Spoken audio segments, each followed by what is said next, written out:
Jason and Sophie here, Quickly Slow Travel, New Orleans, Bahamas Cruise 2026. Yeah. Here was our intermediate class. We started with a sugar bush, and then we went into a version of a whip. 1, 2, 3, and 4. Notice I'm pivoting across leaders. 5 and 6, shoulder catch. 7 and 8, 9 and 10. We did some variations where you could start out the easiest way. 3 and 4, 5 and 6, right? 7 and 8, just using the same hand. And then we showed at the beginning, this is extra credit.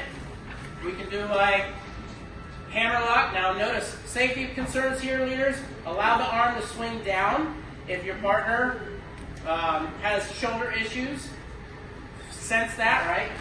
5 and 6, 7 and 8.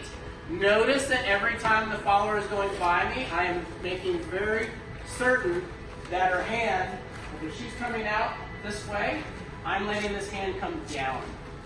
So it always comes down, always comes down, okay?